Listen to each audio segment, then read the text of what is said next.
유대 역사를 통틀어 아브라함보다 더 중요하고 위대한 인물이 없다 할 정도로 유대인들에게 아브라함은 절대적인 존재입니다. 사실 우리도 창세기 말씀을 통해 아브라함의 삶을 들여다보면 정말 대단한 믿음의 소유자다, 그런 도전을 받곤 합니다. 저희가 그럴 정도인데 자기들의 조상이라 말하는 유대인들은 얼마나 더하겠습니까? 유대인 스스로가 자신들이 하나님의 선민이며 하나님의 구원받은 언약의 백성이 되었다라는 것, 그 자신들은 아브라함의 자손이기 때문에 그렇게 생각을 하고 있는 것입니다. 로마서 4장에 다다른 바울은 행위로 말미암아 의롭게 된다는 유대인들의 입장을 뒤엎고 믿음으로 말미암아 의롭게 된다는 이신칭의의 주제에 이 아브라함을 소환하고 있습니다. 바울이 아브라함을 이신칭의 주제에 끌어들인 이유는 너무나도 분명합니다. 아브라함이 이신칭의에 연관되어 있다는 것이 확인된다면 유대인들은 그동안 이신칭의에 대한 이의 제기를 이제 더 이상 할 수가 없게 되는 것입니다.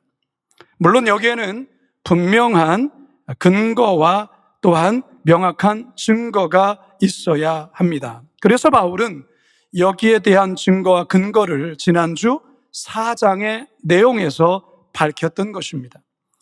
심지어 바울은 아브라함 다음으로 위대한 다윗을 이신칭의의 산 증인으로 소환해서 설명까지 했습니다. 자, 오늘 우리가 대하는 본문은 지난주에 이어서 아브라함이 행했던 할례의 내용을 바탕으로 이신칭의를 계속적으로 설명하고 있습니다. 그렇다면 과연 바울이 어떻게 아브라함의 할례를 이신칭의로 풀어서 설명하는지 이제 본문으로 들어가 우리를 향하신 하나님의 살아계신 음성 듣게 되기를 간절히 소망합니다. 첫 번째 한번 따라합시다. 할례의 행위로 의롭게 되는 것이 아닙니다. 자, 성경에서 최초로 할례를 받은 인물은 누굴까요? 아브라함입니다. 아브라함. 창세기 17장에 바로 이 같은 내용을 알려주고 있습니다. 창세기 17장 9절에서 11절 시작. 하나님이 또 아브라함에게 이르시되 그런즉 너는 내 언약을 지키고 내 후손도 대대로 지키라. 너희 중 남자는 다 할례를 받으라. 이것이 나와 너희와 너희 후손 사이에 지킬 내 언약이니라. 너희는 포피를 베어라. 이것이 나와 너희 사이에 언약의 표징이니라. 할례가 뭐죠? 할례는 남자의 생식기 끝을 날카로운 칼로 잘라내며 포피를 벗겨내는 일종의 포경수술입니다. 유대교의 경우 남자아이가 태어난 후 8일이 되면 이 할례 의식을 치렀습니다. 이 할례는 하나님의 백성, 언약 백성이 되었다라는 징표이며 그리고 이제 언약 백성, 그리고 하나님의 백성답게 살겠다라는 고백과 다짐이 이 살갗에 이제 새겨놓는 그런 의식이다 할 수가 있는 것이죠. 그런데 세월의 흐름 속의 유대인들은 할례를 이방인과 자신들을 구분짓는 경계선으로 그리고 구원에 대한 가장 확실한 보증 수표로만 이해를 했다라는 것입니다. 민족의 조상 아브라함이 이 할례를 처음 행했고 그의 후손인 자신들이 아브라함을 따라서 할례를 행했기 때문에 할례 받은 자신은 구원받은 자가 되었고 할례 받지 못한 저 이방인들은 지옥의 땔감이요 구원받지 못한 자라 그렇게 판단했다라는 것이죠. 그런데 여기에 대해서 바울은 이런 유대인들의 생각이 잘못되었다라고 지적을 하는 것입니다. 유대인들의 생각을 완전히 뒤집어 놓고 있죠. 우리가 로마서 2장을 이미 오래전에 우리가 공부했는데요. 로마서 2장에서 사도 바울은 할례에 대한 입장을 이미 이렇게 밝혔습니다. 2장 28절에서 29절 저 노란 색깔만 읽습니다. 시작. 무릇 표면적 유대인이 아니요 표면적 육신의 할례가 아니니라. 오직 이면적 유대인이며 할례는 마음에 할지니. 이게 무슨 말입니까? 그저 육신의 그 살을 잘라내는 그 할례가 그렇게 행하는 할례가 다가 아니라는 것이죠. 진정한 의미의 할례는 마음에 행해야 된다는, 죄악의 그 살을 잘라내는 그러한 마음의 할례를 해야 된다라고 로마서 2장에서 바울은 이 할례에 관해 그런 이야기를 했어요. 이제 4장에 들어와서 사도 바울은 이 할례 이야기를 다시 꺼내고 있죠. 다윗이 믿음으로 죄사함의 복을 받은 것에 대해 이 복이 할례를 받은 사람들에게만 해당되는 거냐, 아니면 할례를 받지 않은 자에게도 해당되는 것이냐 라는 질문을 하죠. 사실 유대인들은 다윗이 사죄의 복을 할례 받은 유대인들에게만 해당된다고 유대인들은 그렇게 생각을 했어요. 근데 바울은 그게 아니라는 것이죠. 할례와 상관없이 모두에게 해당된다라고 이야기를 합니다. 그 이유가 뭐냐? 아브라함조차 할례로 의롭다함을 받은 것이 아니라 믿음으로 되었기 때문이라 그렇게 설명을 하는 것입니다. 자, 본문 9절을 읽습니다. 시작. 그런즉 이 복이 할례자에게냐 혹은 무할례자에게도냐? 무릇 우리가 말하기를 아브라함에게는 그 믿음이 의로 여겨졌다 하노라. 할례를 받았건 할례를 받지 않았건 구원과 아무런 관련이 없다라는 폭탄 선언을 한 것이죠. 유대인들에게는 그야말로 폭탄 선언이에요. 왜냐하면 그들은 할례를 받음으로 인하여 구원을 받았다, 이것이 구원의 보증수표라 생각을 했던 것이거든요. 근데 그게 아니라는 것이죠. 성도 여러분, 오늘날 이 내용을 우리 그리스도인들에게 어떻게 적용할 수 있을까요? 오늘날 할례의 의미를 담고 있는 것은 우리 그리스도인들에게는 세례입니다. 세례. 여러분 세례 받으셨습니까? 세례 받으셨죠? 세례를 받지 않으신 분들 꼭 세례를 받으시기 바랍니다. 세례라는 것이 바로 구약적인 의미에서는 할례의 의미가 그런 의미와 연결되어 있는 것이죠. 세례를 통해서 우리가 교회의 일원이 되는 것이며 또한 하나님의 자녀가 되었다라는 그런 하나의 증표라고 할 수가 있겠습니다. 자, 그런데 할례를 받은 것과 이 세례를 받은 것, 세례를 받았다고 해서 그러면 구원이 완전히 보장될까요? 아니에요. 간혹 성도들 중에서는 자기 집안이 3대, 4대째 내려오는 기독교 집안이라는 것을 은근히 자랑하면서 구원에 대해 안심을 갖는 분이 간혹 있어요. 또 어떤 분은 자기 집안에 목사가 몇 명이고 선교사가 몇 명이고 장로가 몇 명이 있다라는 것으로 구원에 대한 안정감을 갖는 분도 계세요. 어떤 경우에는 과거에 세례뿐만이 아니라 여전도 회장도 했고 남선교 회장도 했고 교회 건축에도 참여했고 헌금도 얼마를 했고 금식기도도 몇 차례 했고 교회에서 이런 일 저런 일 많은 일을 한 어떤 경력으로 구원받음에 대한 안정감을 갖는 분도 있는데요, 그거 잘못된 거예요. 여러분, 기독교의 구원에 있어서 중요한 것은 내가 뭘 했고 내가 어떤 신앙의 집안이고 내가 지금 세례를 받았고 내가 어떠한 교육을 통과했고 이게 중요한 게 아니고요, 지금 내가 하나님과 어떤 진실한 관계 속에 지금 있는가, 이게 중요한 거예요. 지금 내 삶의 주인이 예수 그리스도시며 그분의 음성 안에 온전히 순종하는 삶을 살아가고 있는가, 이게 중요하다 그 말이에요. 지금 내가 죽었을 때 천국에서 눈 뜰 것에 대한 분명한 믿음이 있는가, 이게 중요하다 말이죠. 여러분, 거룩한 빛 광성교회 안에 있다라는 것 자체가 구원을 보장해 주는 것은 절대 아닙니다. 거룩한 빛 광성교회에서 지금 내가 하나님과 올바른 관계 속에 머물고 있는가, 이게 중요하다라는 것입니다. 여러분, 이것을 우리가 날마다 신앙생활하면서 점검해 보셔야 되는 거예요.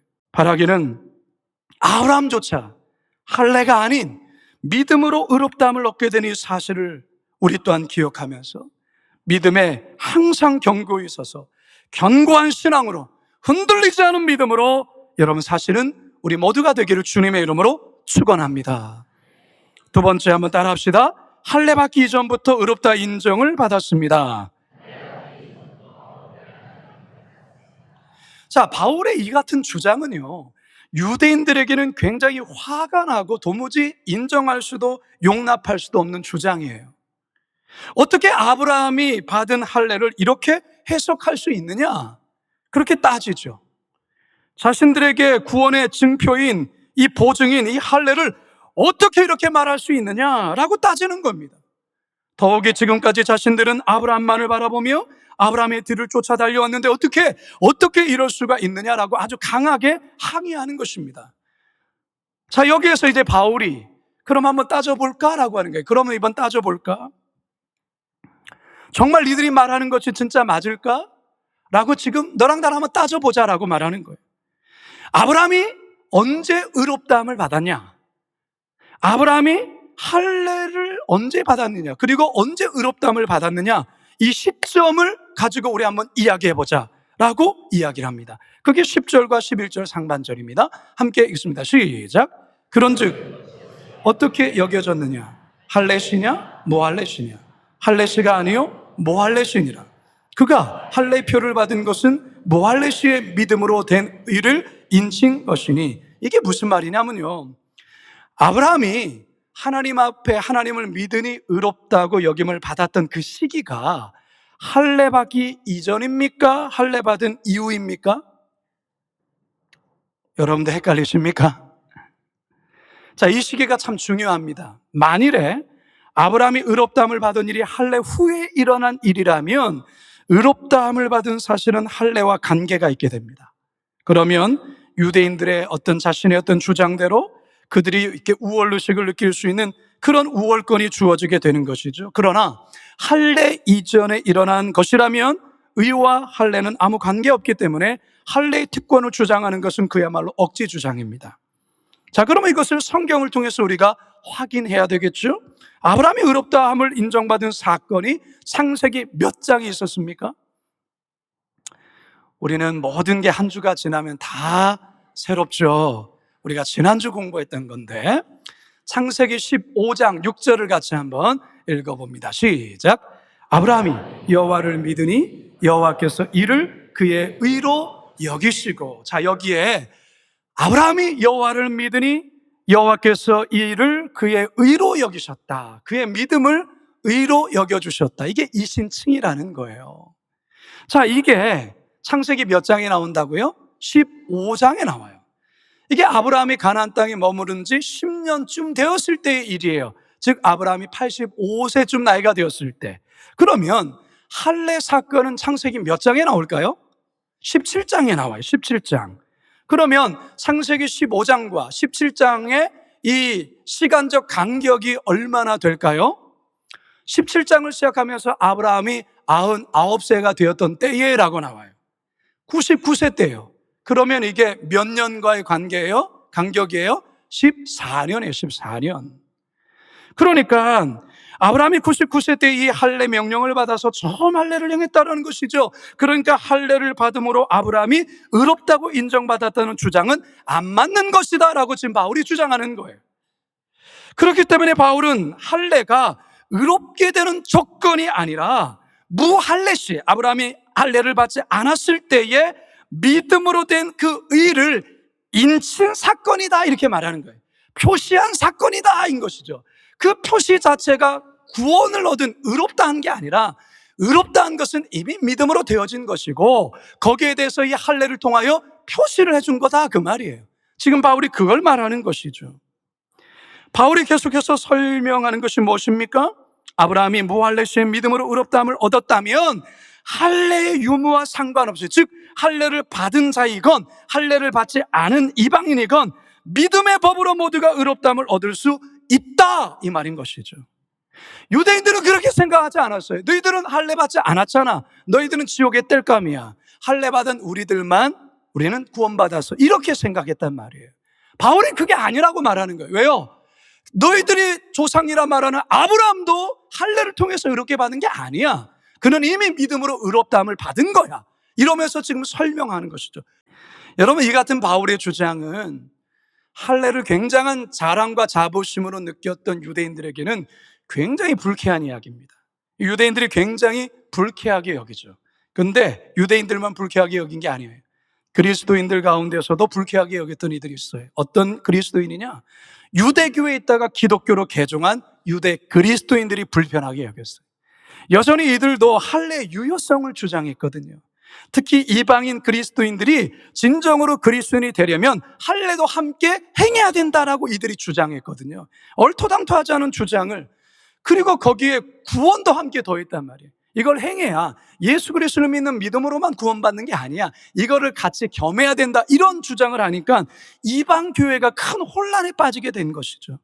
그래서 결국 이 문제를 해결하기 위해 사도들이 최초의 기독교 회의가 예루살렘에서 열리게 되었죠. 이게 사도행전 15장에 나오는 예루살렘 최초의 기독교 회의인 예루살렘 공의회라는 거예요.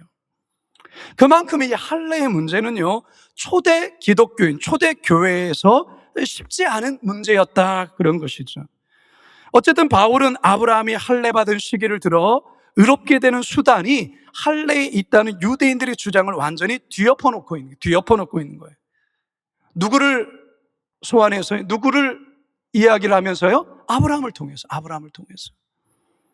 왜 유대인들이 이 할례에 대해서 이렇게도 집착하고 이 할례를 고집할까? 여기는 할례 받은 자신들만이 누릴 수 있는 특권이 있기 때문에 그런 거예요. 이것 때문에 이들이 이것을 고집하는 거예요. 유대인들이 할례를 받음으로 자신들의 몸에 천국행 패스포트를 가지게 된 것이라 그렇게 생각을 했어요. 여러분, 할례를 앞에서 얘기할 때에 할례의 의미 속에는 이 할례를 행함으로 말미암아 하나님의 백성, 언약 백성이 되었다는 증표라 말했습니다. 그런데 이게 이 표를 받은 자에게는 한 가지 책임과 의무가 있어요. 이 표를 받은 자다운, 하나님의 백성다운, 언약 백성다운 자로 살아야 된다라는 그런 다짐과 결단이 그 할례 속에 담겨 있는 거예요. 분명한 특권이 있지만 여기에는 분명한 뭐도 있다? 책임과 의무도 있다라는 거예요. 그런데 유대인들은 특권만 누리려고 하는 거예요. 특권만. 하나님 백성다운 의무와 책임은 전혀 생각하지 않는 거예요. 전혀. 그것을 할례라고 인식하는 거예요.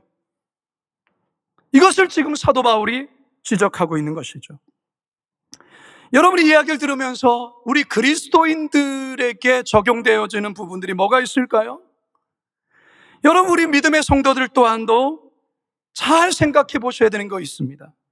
우리들도 이 유대인들처럼 우리에게 주신 이 은혜를 그저 특권으로만 생각하고 특권을 누리려고만 하지, 우리가 감당해야 될 책임과 의무는 회피하고 있는 것은 아닌가 돌아보셔야 됩니다.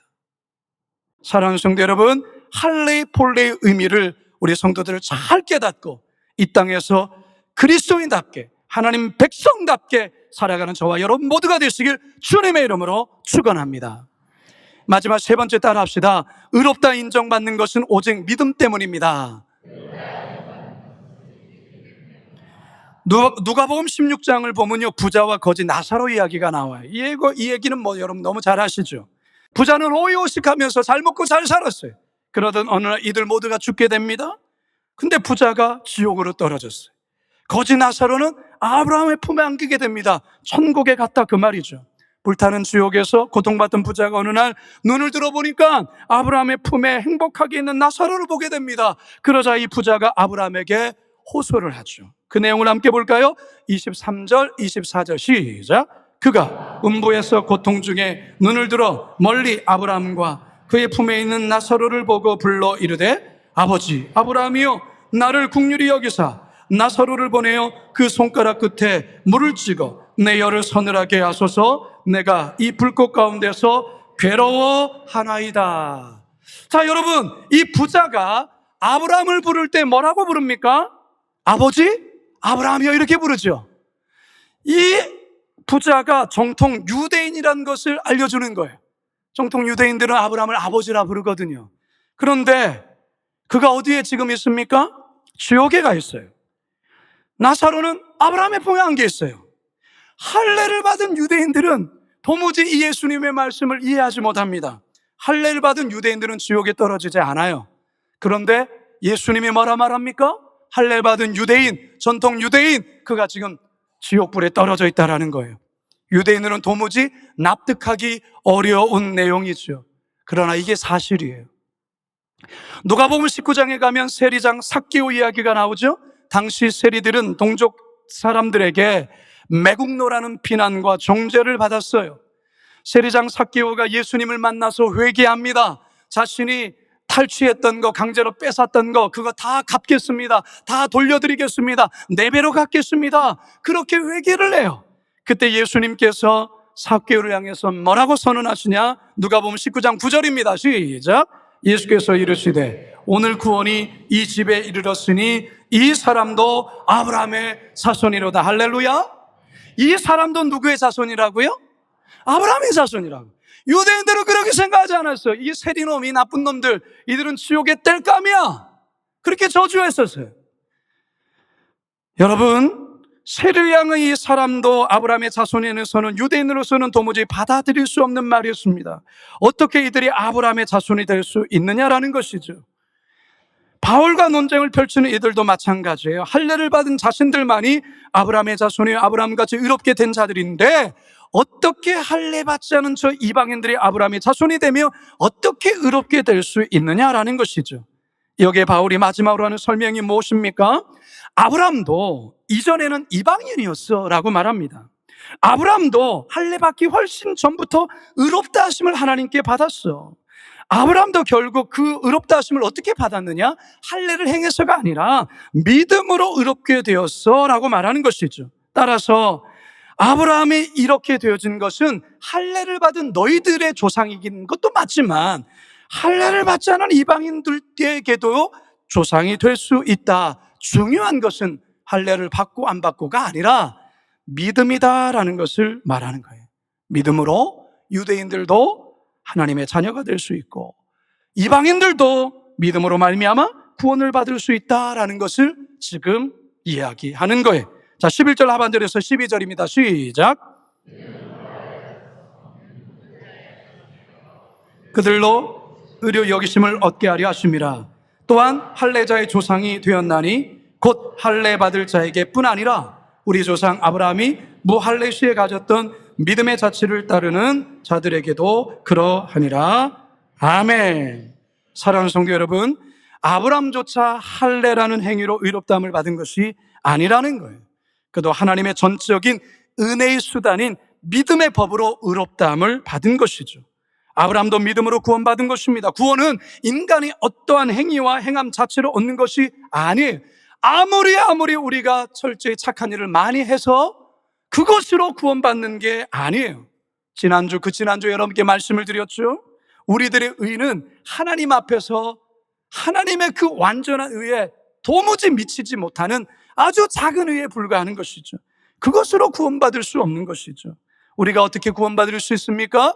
예수 그리스도께서 십자가에서 우리를 위하여 대속해서 죽으심으로 말미암아 그 공로에 의한 그 사건을 우리가 나의 사건으로 받아들이고 믿을 때에 바로 그에게 믿음으로 말미암아 구원의 은혜가 일어나게 되는 것입니다. 할렐루야. 사랑하는 성도 여러분, 이제 저는 말씀을 마치려 합니다. 위대한 조상 아브라함은 할례 받기 전 이방인이었을 때 믿음으로 의롭다함을 받은 자였습니다. 하나님이 의를 위하여 그에게 요구하신 것은 할례가 아니라 믿음입니다. 믿음. 따라서 아브라함은 할례 받지 않은 자의 조상임과 동시에 할례 받은 자의 조상이 되는 것입니다. 중요한 것은 아브라함이 믿음으로 의롭게 된 것처럼 이 믿음을 따르는 자들도 의롭게 된다는 사실입니다. 내가 교회 생활 몇 년이었어, 나는 이런 봉사했어, 그것으로 거짓된 구원의 안정감 가운데 있지 마시고 오늘 내가 하나님과의 관계 속에서 바른 신앙과 믿음을 지금 가지고 있는지를 늘 돌아보시면서 성령 안에 참된 할례 받고 믿음의 법으로 구원받은 은혜의 감격을 누리며 살아가시는 우리 모두가 되시길 주님의 이름으로 축원합니다.